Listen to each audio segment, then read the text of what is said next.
Assalamualaikum warahmatullahi wabarakatuh. Di sini saya akan menjelaskan pengertian zakat, hukumnya zakat, dan jenis-jenisnya zakat. Selanjutnya, orang-orang yang berhak menerima zakat. Pengertian zakat adalah sebuah praktik ibadah di mana orang Islam memberikan 2,5% dari hartanya untuk disumbangkan kepada yang membutuhkan. Saat ini, di sebagian besar negara yang bermayoritas umat Islam memberikan zakat bersifat sukarela, namun ada juga beberapa negara yang zakatnya diurus juga oleh pemerintah. Di negara seperti Inggris misalnya, orang-orang Islam di sana membayarkan zakat dengan memberikannya langsung kepada badan amal. Berdasarkan pengertian zakat, maka zakat diartikan sebagai suatu konsepsi ajaran Islam yang mendorong orang muslim untuk mengasihi sesama, mewujudkan keadilan sosial, serta berbagi dan mendayakan masyarakat. Selanjutnya, untuk mengentaskan kemiskinan. Pengertian zakat menurut bahasa dan istilah. Zakat berasal dari bahasa Arab yang artinya menyucikan. Zakat adalah bentuk sedekah kepada umat Islam. Zakat diperlakukan dalam Islam sebagai kewajiban atau seperti pajak. Di dalam rukun Islam, berzakat ada di urutan ketiga setelah sholat.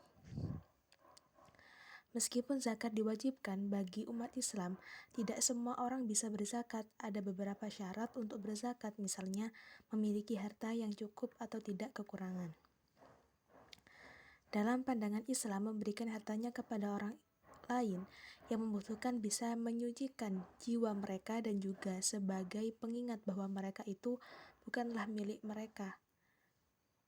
Pengingat bahwa harta itu bukanlah milik mereka, namun milik Allah Subhanahu wa Ta'ala yang dititipkan kepada mereka.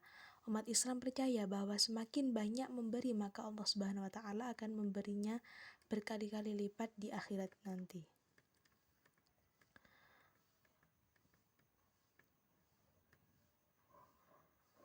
Hukum berzakat sudah dijelaskan oleh Allah Subhanahu wa Ta'ala. Wajib bagi umat muslim yang mampu secara finansial menunaikan zakat dilakukan demi keselamatan dunia dan akhirat. Umat Islam mempercayai bahwa memberi zakat dapat mendapatkan pahala, sedangkan jika mengabaikan untuk memberi zakat akan mendapatkan dosa. Selanjutnya, jenis-jenis zakat. Bagi umat Islam ada dua jenis zakat yang harus ditunaikan, yaitu zakat fitrah dan zakat mal. Yang pertama, zakat fitrah. Zakat fitrah adalah zakat yang dibayarkan bagi seorang muslim yang sudah mampu untuk menunaikannya dan berkecukupan. Zakat fitrah adalah zakat yang wajib ditunaikan satu kali dalam setahun. Waktu membayar zakat fitrah umumnya dilakukan pada bulan Ramadan. Biasanya menunaikan zakat fitrah dilakukan menjelang Hari Raya Idul Fitri. Selain itu, yang membedakan zakat fitrah dengan zakat yang lainnya adalah zakat fitrah diharuskan untuk ditunaikan sebelum melaksanakan sholat Idul Fitri. Zakat fitrah memiliki arti yaitu mensucikan harta. Hal ini karena di setiap harta seseorang adalah sebagiannya milik dari orang lain, terlebih lagi orang yang membutuhkan. Selain itu, harta yang ada pada manusia bukanlah milik mereka semua, namun itu adalah titipan dari Allah Subhanahu wa Ta'ala. Seperti yang dijelaskan pada kejelasan yang di atas tadi. Besar zakat yang harus dikeluarkan untuk zakat fitrah adalah sebesar 1 sok atau 2,5 kg seperti makanan pokok yakni beras, kurma, sagu, dan gandum. Besarnya zakat bisa disesuaikan dengan konsumsi per orang dalam sehari pada waktu yang berlaku, karena hal ini bisa berubah akibat inflasi di negara tersebut. Ketentuan tersebut berdasarkan pada hadis sahih.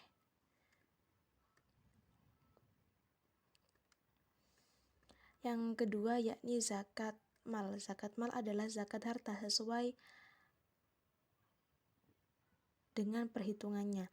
Sesuatu dapat disebut dengan harta apabila memenuhi syarat-syarat tertentu, seperti dapat dimiliki, disimpan atau dikuasai, dapat diambil manfaatnya sesuai dengan harta tersebut. Contoh dari harta misalnya rumah, mobil, tanah, hewan ternak, emas, dan perak. Berikut adalah syarat kekayaan yang wajib dizakatkan. Yang pertama, harta tersebut merupakan harta yang sepenuhnya adalah miliknya. Yang kedua, harta yang dimiliki bisa berkembang atau bertambah. Yang ketiga, harta yang dimiliki sudah mencapai jumlah tertentu yang sesuai dengan ketentuan zakat. Yang keempat, harta tersebut merupakan kelebihan setelah memenuhi kebutuhan pokok. Dan yang kelima, itu harta yang dimiliki oleh seseorang jika sudah dimiliki selama 1 tahun. Syarat zakat yakni Islam, merdeka, mukallaf atau akil balik atau sudah dewasa. Yang keempat, tidak punya hutang. Yang kelima, memiliki harta yang cukup. Dan yang keenam, harta milik sendiri.